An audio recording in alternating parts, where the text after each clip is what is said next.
as, you know, a leader motivator for so long, what do you do on a daily, weekly basis? I listen to motivational messages on a regular basis. You have to understand that every day when I get up, I'm aware of the fact that cancer is in my body. That 20 years ago, I was diagnosed with prostate cancer. Last year this time, my PSA was 2,400. And cancer metastasized to 7 areas of my body. And so I have a ritual. And part of that is, they did a study of top leaders around the world. And they found that what was it that they had in common? And what they had in common was that they constantly fed and developed a ritual that would feed a spirit of optimism.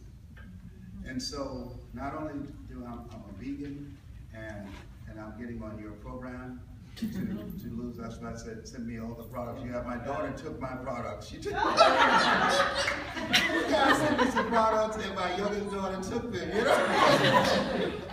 But I listen to motivational messages on a regular basis. I walk and I pray and I have affirmations, you know. I give thanks that my body is producing powerful white blood cells that heal quickly and permanently every renegade cancer cell that's in my body.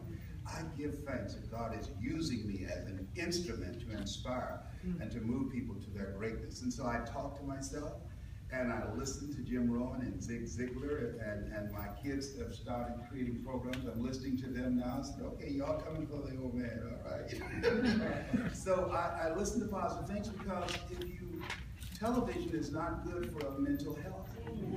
It is really the garbage. We have too much head trash, and it's so dysfunctional, and it's blurred people's vision of what's possible. It's caused people to become so cynical and so negative about life. And we have to be very positive, and we have to be intentional about that, because there's so many things that can happen. Since I've been gone, this past week, I had 2 speakers that passed. And that took a hit for me emotionally. And so I'm talking to their families. But these were my friends that I love, and I miss them. And I was encouraging them, but I gave them all I had when I hung up. I didn't have anybody to give me something at that time. You follow me? And so you have to have a ritual that you work on yourself, because things going to happen between 40 and 60. All hell breaks loose. Things happen to you, and things happen to people you care about. How many of you know what I'm talking about? Raise your hands, please. Between 40 and 60. If it hasn't happened, don't worry. Your time will come. Your number will be called. It's not personal. Don't say, why did this have to happen to me? Why not you? It's called life. I was calling on Jesus, Yahweh, Melchizedek, everybody. I used to say in bed, I get on my knees now. If you can just help me out. I know I'll give you 35% tithes. I know I said it before, I'm sorry. The other thing is, laughter is very important.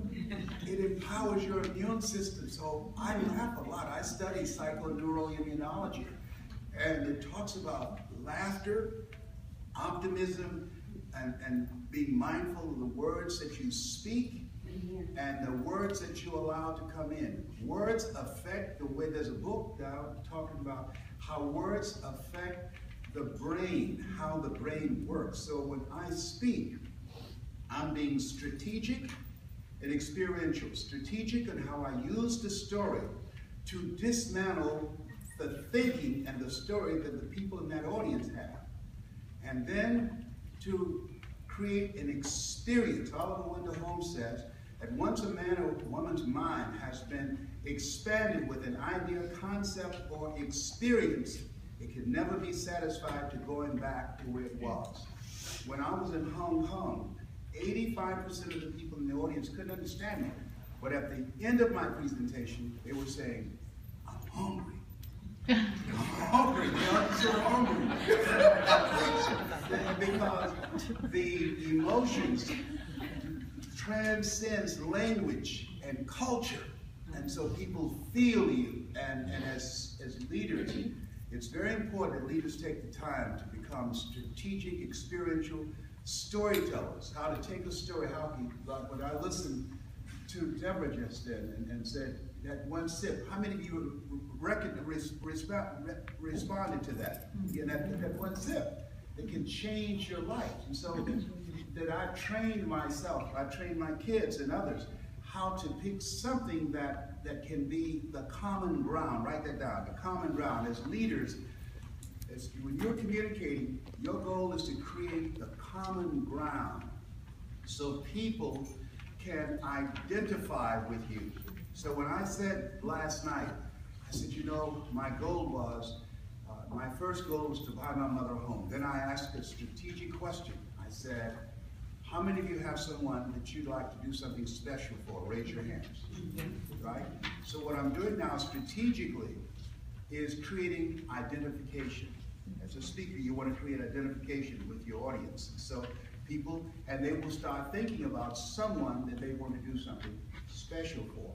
And so through the presentation, you create strategic questions that will cause people in the audience, after this experience you orchestrate, because you have, write this down, an energy signature, that they will leave your presence feeling better about themselves, but talking about you.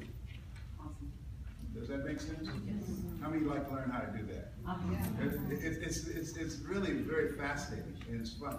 And here's the other thing is too, there are certain people that when you speak, you're going to save their lives. There will be something about you, something about your voice that when you speak, you'll create a shift in their thinking and they will never be the same. And so we are, to me, my goal is to train just everyday people who want to make a difference outside of politics and outside of religion, just everyday people who would help people have hope. We have no idea how great this country is. We take things for granted. Let me tell you something. You go to some of these third world countries, you come back through customs singing "God Bless America." Oh my God, I can't wait to get back home. I'm not going no more. I'm not going.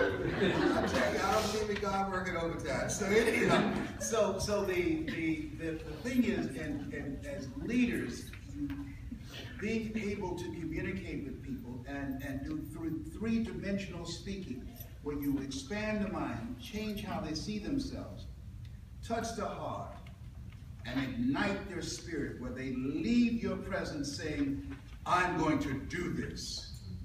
I'm going to do this. Because now, when you are able to give people confidence, and you're able to touch their heart, how they feel about themselves, and you're able to allow them to see themselves in the future, because we're casting a vision of what they will see in the future, and then they will start acting on that. And then you have to reinforce it, because faith comes by hearing and hearing and hearing. You touching me to sit down? Okay. How many of y'all have children? Raise your hand, please. This is when you get the belt out. This is my son Patrick and my son John Wesley. Give her God.